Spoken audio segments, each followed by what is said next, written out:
कुछ याद उन्हें कर कुछ उन्हें भी लूट के घर ना आ चूट के घर ना। जय हिंद, वंदे मातरम।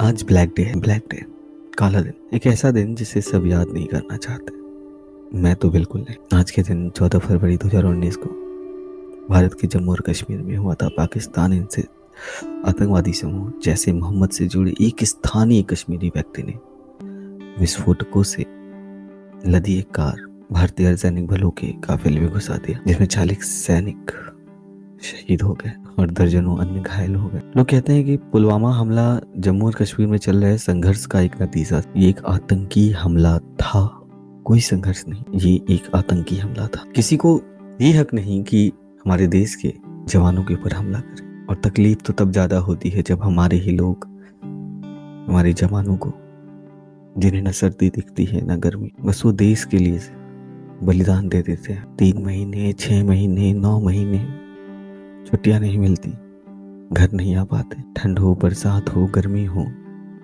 सिर्फ हमारे लिए खड़े रहते। आज उन्हें याद करने का दिन है। मैं तो नहीं भूला, शायद आप भी ना भूले हो। हमारे देश की ना एक सबसे बड़ी समस्या क्या है कि जब 26 जनवरी होती है, जब 15 अगस्त होता है, या कुछ ऐसे दर्दनाक हादसे हो जाते हैं, तो हम अपनी प्रोफाइल डीपी ट्विटर की हो, इंस्टाग्राम की हो, व्हाट्सएप की हो, बदल देते हैं, रेस्ट इन पीस लिख देते हैं, कुछ स्टेटस लगा देते हैं, बट ये साबित नहीं कर पाते कि जो हुआ वो गलत। साबित करना भी नहीं, पर क्या देश के लिए, पैट्रियोटिज्म के लिए सिर्फ एक दिन है वंदे मातरम। आज तो हम सोचते हैं कि 52 सेकंड अगर हम अपने देश के नेशनल एंथम के लिए खड़े हो जाएंगे तो शायद गलत होगा, पर ऐसा नहीं है। 2 सेकंड्स का सम्मान बलिदानियों के लिए होता है, अपने देश के लिए होता है, जो अपनी जान गवाते गवाते भी भारत माता की जय कहना नहीं भूलते। इस तिरंगे की सिलवटें हमेशा बताती हैं कि आज तुम मुझे याद हो, उस पर मर मिटने वालों, ये मेरा सलाम है तुम्हें। और कहते हैं कि पुलवामा अटैक की जो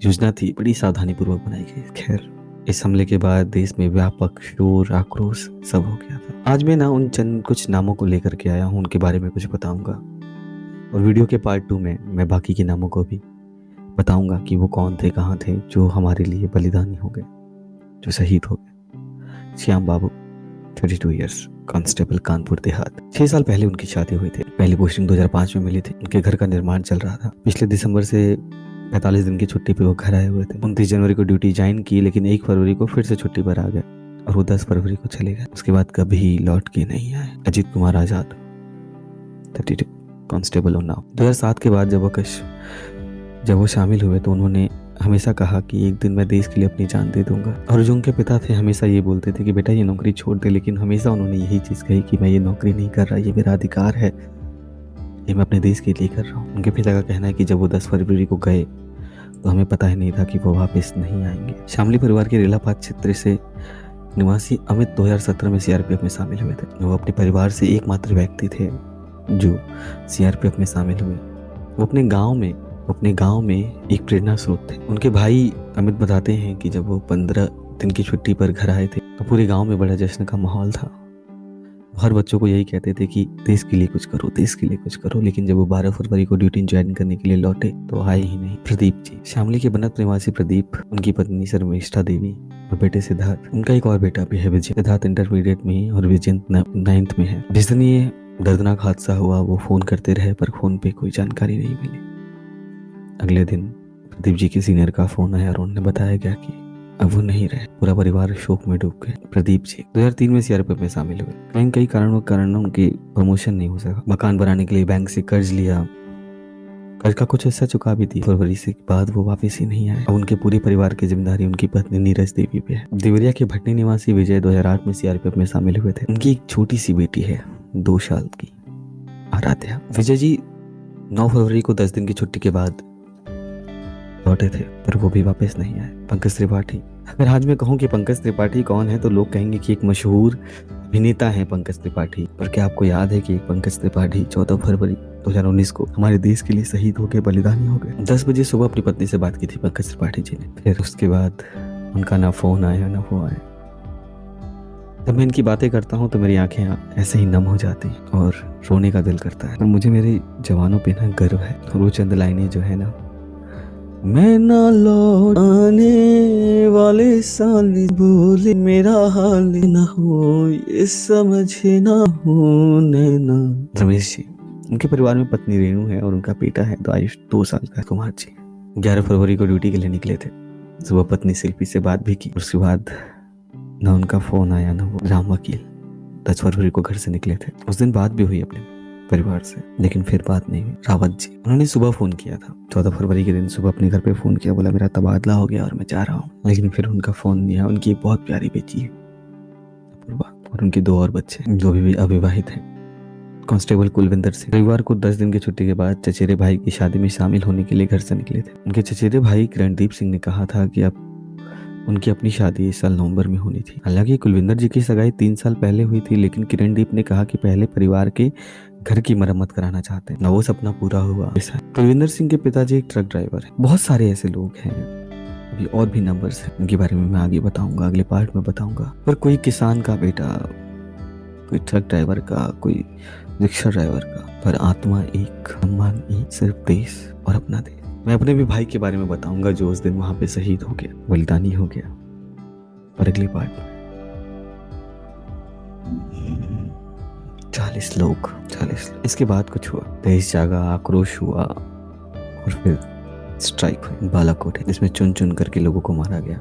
इसमें जो एयरफोर्स ने जो पायलट प्लेन उड़ाए थे, that was Mirage 2000, one of the best, एक सबसे कीमती हथियार। अब तो बालाकोट पे लोग मूवीज भी बना रहे हैं ट्रिब्यूट के लिए, पैसे के लिए, आई डोंट नो, ठीक है, ट्रिब्यूट ही सही। बालाकोट हवाई हमला भारतीय वायुसेना द्वारा फरवरी 2019 में किया गया। जम्मू कश्मीर के पुलवामा में एक सैन्य काफिले पर हुए आतंकवादी हमले के जवाब में था, जिसमें 40 भारतीय सुरक्षा कर्मी बलिदानी हो गए थे, शहीद हो गए थे। कि बालाकोट शहर में स्थित एक आतंकवादी प्रशिक्षण को निशाना बनाया गया। 12 मिराज 2000 फाइटर जेट शामिल थे। एलओसी को पार किया, 1000 किलोग्राम के बम गिराए थे और 26 फरवरी के 2019 के स्टार्टिंग कुछ घंटों में ये काम किया गया। सरकार ने दावा भी किया कि सफल था। कई लोगों ने इसके बाद सबूत मांगे कि एयर स्ट्राइक हुई थी कि नहीं हुई थी, इसके सबूत दो। तो ये है अभिनंदन जी, इन्हें वहां पे पकड़ लिया गया था पर ये सही सलामत वापस आ गया। वीडियो के एंड में मैं कुछ क्लिप्स चलाऊंगा जिन्हें आप सब लोग जरूर देखिएगा, जहाँ पे सबूत मांगने वाले भी हैं और सबूत देने वाले भी हैं कि बालाकोट हुआ था। और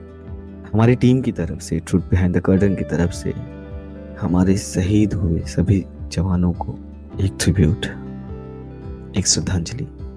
और हमारे जितने भी जवान, वो सीआरपीएफ से हो, आर्मी से हो, बीएसएफ से हो, नेवी से हो, एयरफोर्स से हो, कहीं से भी हो, जो देश की सेवा करते हैं, उनको सलाम। गुजार हैं कि आप हैं तो हम हैं, आप हैं तो हम सुकून से सो लेते हैं, आप हैं तो हम सुकून से जी लेते हैं, हम अपने त्यौहार मना लेते हैं। आप सबकी माओ को, बीवियों को, बच्चों को सत सत नमन। वीडियो के एंड में मैं सबसे उम्मीद करूंगा कि सब हमारे जवानों को सलामी देंगे। और जो 3 वीडियोस मैंने लगाई हैं, छोटी छोटी वीडियोस हैं, आप उन्हें जरूर देखेंगे। जय हिंद, वंदे मातरम, भारत माता की जय। बात की प्रसन्नता है कि पाकिस्तान के माननीय प्रधानमंत्री ने हमारे जाबाज वायुसेना के अधिकारी को हमें वापस लौटा दिया, जिसकी वजह से उन पर आईएसआई और उन्हीं की पार्टी के लोगों ने उन्हें, उनके खिलाफ बयानबाजी की है कि उनको हिंदुस्तान के साथ बार्गेनिंग करनी थी। बिना बार्गेनिंग के उन्होंने छोड़ दी। तो मैं इमरान खान जी को इस बात के लिए